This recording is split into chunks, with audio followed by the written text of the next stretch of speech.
Hey, it's Michael Kosta. This is the Tennis Anyone podcast, Wednesday, November 13th. I hope you're doing well. The year-end championships is happening. Coco Gauff won the women's year-end championship. I mean, I thought Sabalenka won. That's how much of an idiot I am. But Sabalenka's so far ahead in the rankings that she still finishes the year at number one. But Coco Gauff won the year-end. She won the $3 million, whatever it is. I don't think she was undefeated. She lost to Krejcikova, which I always say her name wrong. I mean, it's very hard to... She beat Zhang in the final, 7-6 in the third. She beat Sabalenka in the semifinal, 6-3. Amazing. What we have to start with today is this Jon Wertheim bullshit. Let me just read to you what Jon Wertheim posted 2 days ago. During a Tennis Channel studio show on Friday, I made some deeply regrettable comments off air. I acknowledge them. I apologize for them. I reached out immediately and apologized to the player. What happened? I joined the show by Zoom. In rehearsal, we were shown a graphic of a player who had just competed. It showed her at an angle that exaggerated her forehead. A few moments later, I was told to frame up my Zoom. I looked at the low angle and joked that it made my forehead resemble the photo of the player in question. Someone in the control room chimed in, and I bantered back. Though this was a private rehearsal, this exchange inadvertently and without context made it to live air.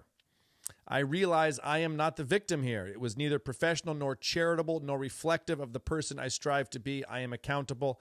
I own this. I am sorry. So, by the way, when I first heard that Jon Wertheim was suspended indefinitely for this, I thought, no, not did he kill somebody, Me Too, financial ruin, Trump, Kamala, whatever. Then somebody on Twitter did post what he said, and let me just tell you what he said. He said that his forehead looked like Krejcikova's forehead. I literally yesterday on The Daily Show did a joke where we made fun of my castmate's forehead multiple times. I mean, it's just so... My point is, I know it's not The Daily Show. I know it's not comedy. Jon Wertheim deserves our grace, as does the Tennis Channel deserves to give him grace. He apologized. But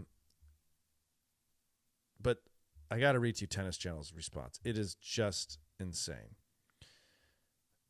Barbara also chimed in. When the Tennis Channel became aware of an inappropriate comment about a professional tennis player made by our analyst Jon Wertheim on Friday, we immediately moved him from our air indefinitely. The network also apologized to the player, Barbara Krejcikova, as did Jon. Jon has dedicated his career to shining a light on and growing this sport and has been a valued member of our family in the tennis community. That said, Tennis Channel holds employees to a standard of respectfulness for others at all times, a standard that was not met in this moment. Okay. All right. This is shitty. By the way, Tennis Channel assumes a lot of responsibility for using Zoom all the time, so casually. Also, how the fuck did this end up on air? Also, this is what should have happened. Jon said the thing that was meant to be in jest. It ended up on air somehow. Control room, hello. Tennis Channel, hello. I mean, you guys have seen the Tennis Channel. Half the time, Jon is like in a corner of Arthur Ashe Stadium using his phone to call in with his expertise. It's fucking ridiculous. It is not professional, and this is not a dig on Jon Wertheim. You shouldn't be Zooming. I mean, Andy Roddick, they just finally improved his a little bit. Zoom is not an appropriate means of broadcast.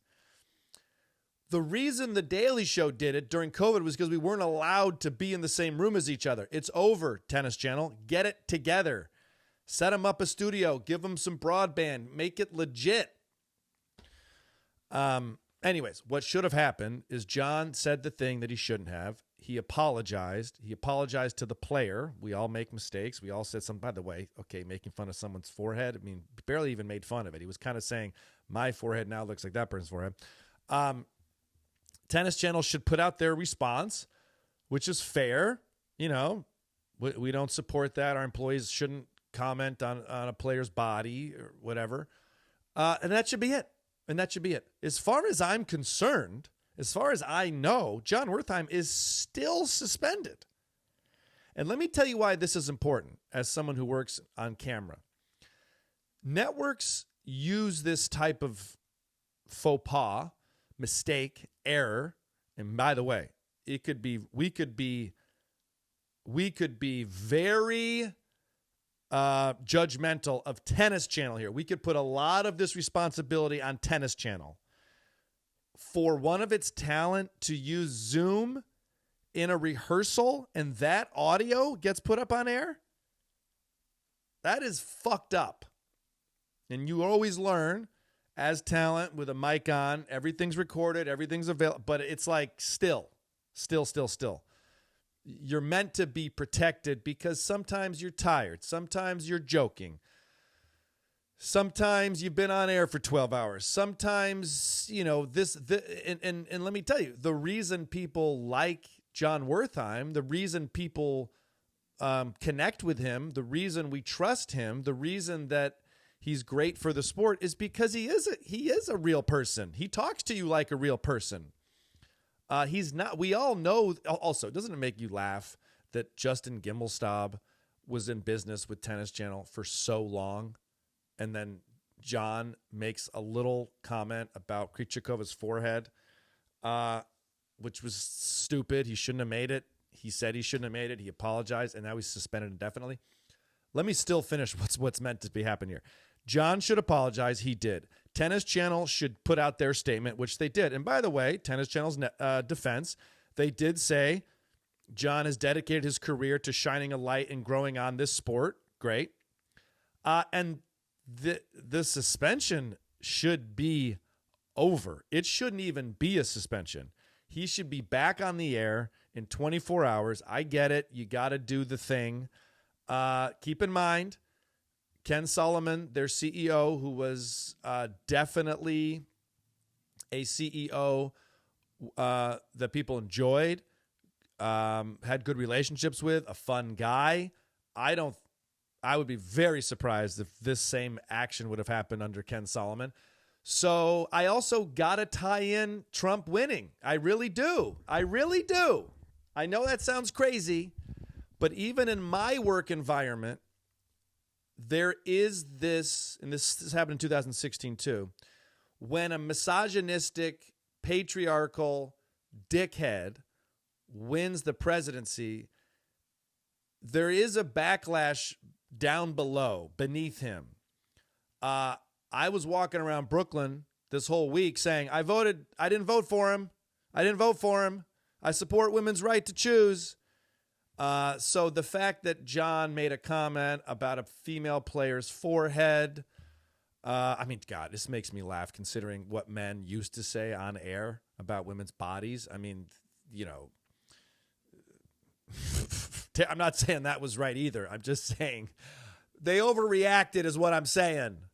Come on. Jon Wertheim has done more for the sport of tennis as an ambassador, as a diplomat, as a advertiser. He's crossed over to different genres and pulled people in for tennis. He's defended women's tennis. He's stood up for Serena Williams. I mean, it's just like, come on. So I get it. So anyways, this is all fine, but it is getting to the end of the line. If I don't see Jon Wertheim on the Tennis Channel like fucking in an hour, this is problematic because he made a mistake and he apologized, and that's it. That's it. Krejcikova had a response too. Let's read hers. Barbara Krejcikova response. Keep in mind, Of course, New York Times is the first.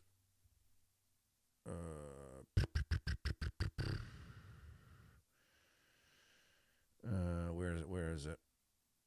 Now I gotta go to the Guardian. Barbara Krejcikova has criticized unprofessional commentary regarding her appearance on the USA the Wimbledon. This took off. You might have heard about the recent comments made on Tennis Channel during the WTA Finals coverage that focused on my appearance rather than my performance. As an athlete who has dedicated herself to the sport, it was disappointing to see this type of unprofessional commentary. This isn't the first time something like this is happening in the sports world.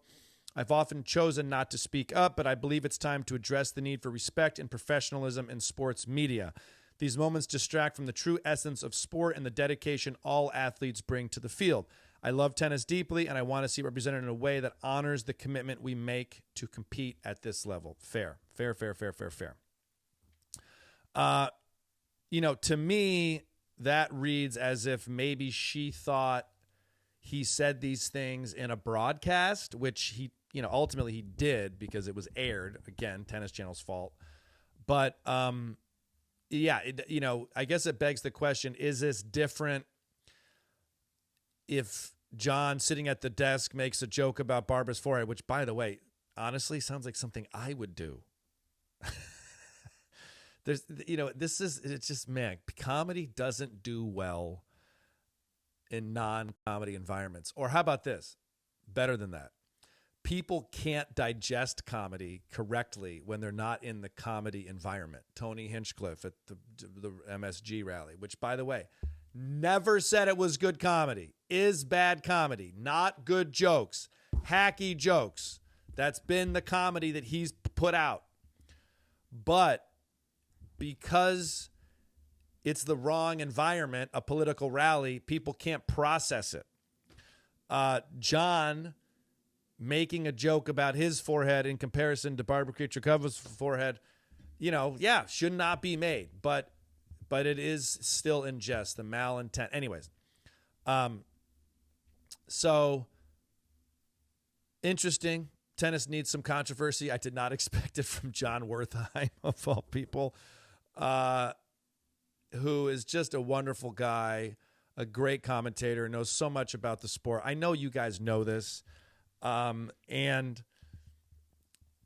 it's a global sport, so things do get lost in translation, not actual physical translation, just in cultural translation. An American man talking about a Czech woman's body and the with these authoritarian leader. It does play a role. I can imagine if Kamala won, which she didn't because she got her ass beat, this would look different. This would be like, we still have work to do, men commenting on women's bodies. I don't know. Anyways, let me say it one more time. John apologized. Tennis Channel should put him back on the air fucking now. And let me tell you why this is important. What networks like to do when a piece of talent, quote unquote, screws up, even though they screwed up too. John would have a case. If they ever actually fired him over this shit, he would have a serious case that they didn't protect him. He's using his internet, his phone, his Wi-Fi, his Zoom account. That's one thing I will gladly say about Comedy Central and The Daily Show is I feel like if I screw up, I feel like they got my back. Now, we don't have stuff like this happen because we're not zooming in. It's edited. This stuff is edited. And if anything is close to being offensive, well, also we're comedy. Comedy wins by falling under the comedy blanket all the time. Anyone who's ever paid any attention to Michael Kosta knows I say the best part of The Daily Show is when I say something smart, I'm a journalist, and when I say something stupid, I'm a comedian. Anyways, I hope it's very clear that Tennis Anyone podcast supports Jon Wertheim. I support Barbara Krejcikova. As you know, literally said this would be my favorite guest to have her. Love how she wins. Love how she competes. She made the semifinals of this event. She won Wimbledon. Unbelievable tennis player. And I get it. She has to respond too. I hope she knows that Jon Wertheim was not saying this in the commentary booth. He was saying this in a Zoom. He's a funny guy. So anyways, yes. And then Tennis Channel, I get that you have to respond. I get it. You're a network. You're owned by some evil overlord. I get it. You got an HR department. I get it, but it's done now. Put the guy back on the air, please. This wasn't even locker room talk. Like I said this exact same thing about my castmate on TV yesterday. I think we call him a five-head. Again, it gets layered with gender. It gets layered with man talking about woman's body. I get it. I'm not here to say what he said was okay. I'm here to say he fucked up. He said he fucked up. And I believe him that he contacted the player. And that should be it. Let's not make the outrage more about optics than just the actual punishment. If someone makes an infraction that's a 3 out of 10, let's punish them a 3 or a 3.5 out of 10. If someone makes an infraction that's a 2 out of 10, let's not punish them a 15 out of 10. We're not at 15 out of 10 yet, but if John's infraction was a 2 out of 10, in my opinion, right now, suspending him indefinitely is an 8 out of 10. And also, here's my hunch. My hunch is he said the thing. Somebody fucked up in the control room, big time, or at the network. But again, you don't just flip the switch to fuck up. It happens over slowly, incrementally, the fuck ups happen. Let's start using Zoom. He can just pop over there. We don't need to use an editor, whatever. It's like all these decisions lead up to this. Hot mic on a Zoom? You're Zooming? I lost my train of thought. I was saying that if his infraction is a 2 out of 10, the punishment of suspending him indefinitely is an 8 out of 10. But in my opinion, it's over. It's done. Punish him a 3 out of 10. Don't make the response worse than the action. And here's what happens with networks when this happens is when a piece of talent screws up like this, they often say, well, now your contract is void because you broke the ethics clause and we get to renegotiate you. That's the issue. That's the fucking problem, okay? If you make someone broadcast 10 hours straight and they say something on a hot mic that wasn't protected, it wasn't even a hot mic. It's not like he was on set with a wireless mic on from the audio guy. He was using a Zoom. It really puts all the onus on the talent. You know, typically when I walk through the studio doors of The Daily Show and someone puts a mic on me, I know I am wearing their property. I'm on their property physically. I'm wearing their property. My voice is their property. What I say is their property.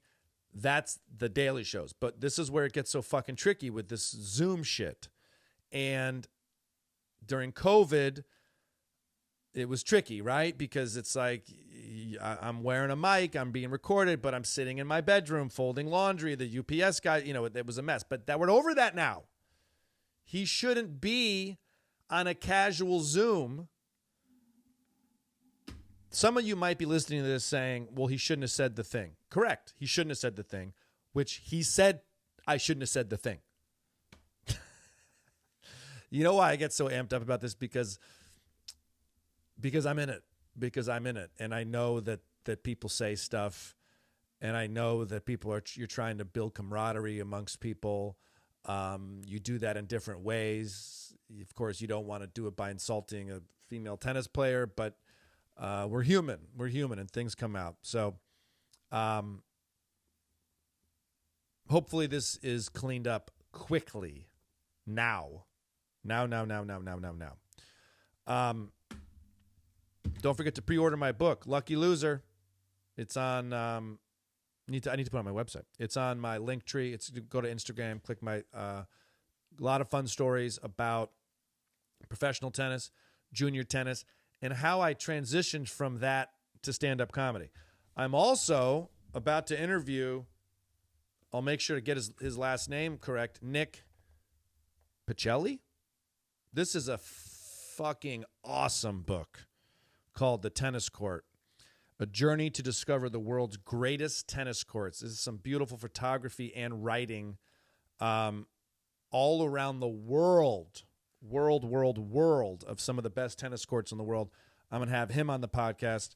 I'm actually recording it next. It'll probably be out in a couple of weeks, but check out that book. Wow, that's a great book. So fun stuff. Coco Gauff crushed it. So happy for her. Not really a great season, right? But I talked about it last week. I watched her hitting her forehand and her serve, and that's what it all comes down to. If she serves the way she served, indoors, you can serve so good indoors. You can absolutely crush indoors. Can I tell you something that I don't usually say? Michael Kosta never lost indoors while competing for the University of Illinois at home on Saturdays. No, I never lost a home match indoors. Do you understand that? I need to know how many matches that is. I feel like that's like 40 matches. And that's not to say I didn't lose in that building, because I lost in the Challenger qualifying a few times. I made it to the last round qualifying a few times of the Challenger, and I lost in that building. But as a collegiate tennis player, can I tell you this? This happened one time. Illinois was dominant in the Big Ten. Craig Tiley, the head coach, had a this is crazy what I'm about to tell you. I forgot about this story. And I need to check in with my teammates on this story and who exactly the player was. I think I know. I'm going to write it down. I'll double check. We're playing in Champaign, Illinois. Craig has this Challenger, $25,000, $50,000 Challenger. And, you know, the college players would play in the Challenger. And the most embarrassing, once you lost, Craig would ask you to ball boy for the players that were in the event. So I remember, like, I lost last round qualifying in a tight match to a player who was 400 in the world. And I beat some guys that were top 600. I mean, I had a good run. Made last round qualifying, did not make lucky loser. And then 2 days later, I'm the ball kid for that guy's match. You know, fuck that. But that's the kind of tournament it was. It was a volunteer-based. I remember ball kidding for James Blake. He was, at some point, I think he had won like 7 or 8 challengers in a row. And I lost first or second round qualifying, and then I've known James forever and would ball kid his matches because they needed it. We had like this 60-year-old woman who would ball kid. Young kids would ball. You know, it's just like we wanted to provide the players ball kids, but you only had so many kids. And some of these matches are like Tuesday at 3 p.m. and kids got school. So I remember James, every time I threw him the ball, he would go, thanks. It's like, okay, you don't have to keep thanking me personally. Ohio State wasn't dominant yet. And their head coach, Ty Tucker, was and still is some amount of insane, and had sent his players to Champaign to play the Challenger. A few of the players go out the night before to this bar. Was it Trippers, maybe? I forget the name of the bar. It was kind of weird because it was one of those bars that, like, anyone who's lived on campus never went to that bar, but if you were visiting from out of campus, you would think that was a cool bar. They ate, they drank. I don't know how many beers they had, but they ate and they drank. And in classic Ohio State, Ohio trash people, they didn't pay their bill. They left. They ditched. And these are the kind of guys that Ty had back in the day. I don't know what his guys are like now. I can just tell you when we played Ohio State back then, it was rough. There was cheating. There was gamesmanship. There was dirtiness. And I don't know what it's like now. Now they're so good. Hopefully they're not doing that. So these guys leave their tab. I know these guys. I played junior tennis with these guys. For all intents and purposes, I would say they were my friends, even though we were collegiate rivals. It's small town, guys. Guys, it's small town. This isn't Columbus. This is Champaign-Urbana. I mean, it's like people know people. So they were wearing their Ohio State tennis gear when they were eating and drinking and ditching their tab. So the next day, they're playing, warming up or something, and who walks into the Atkins Tennis Center but some police officers, and they put them in handcuffs and arrest them. Isn't that great? Like, raising children now, that's what I want my kids to think the world is like. If you fuck up, if you ditch a small business owner's business, if you don't adhere to the rules of the business contract that is restaurants, you get arrested. I don't know if charges were pressed. I don't know what came of it.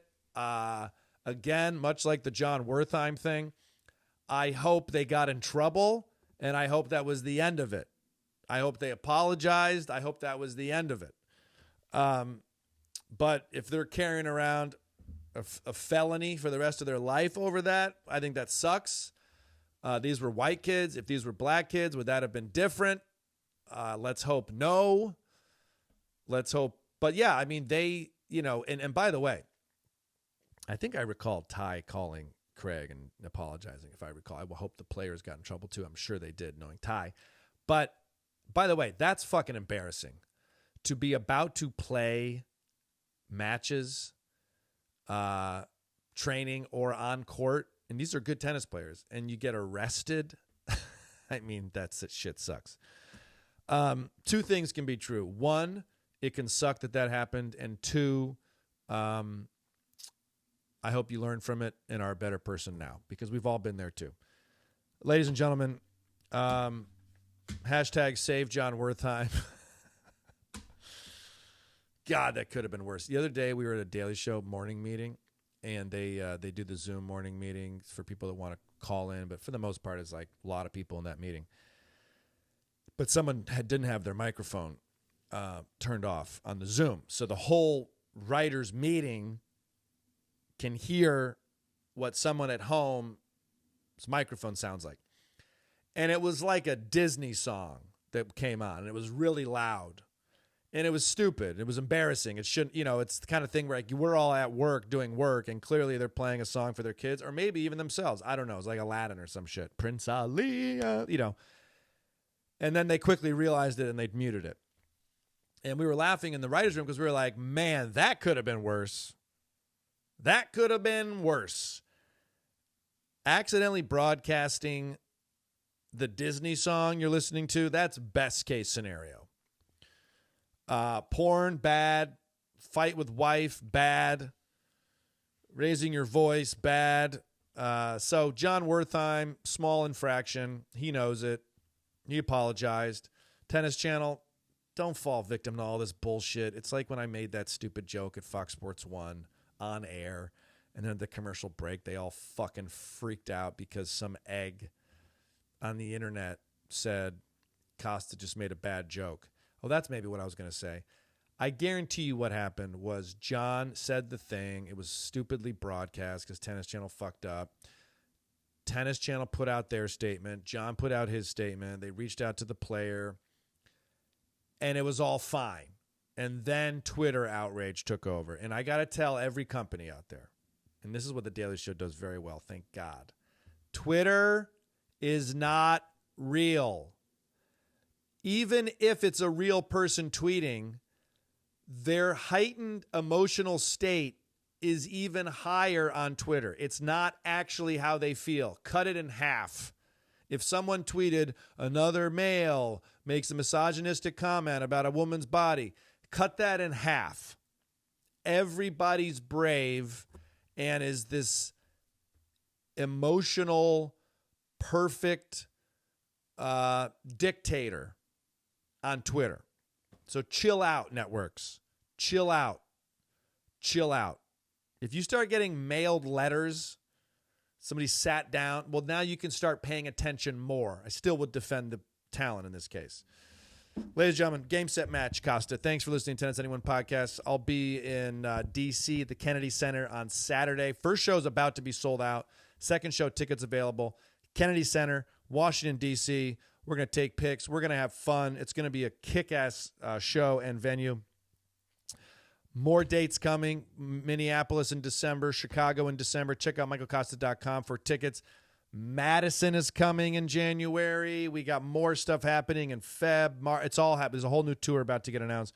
Don't forget, you can buy my book, Lucky Loser. Pre-order it now. It's coming out March 11th. Thank you for listening. Tennis Anyone Pod, game, set, match. Kosta.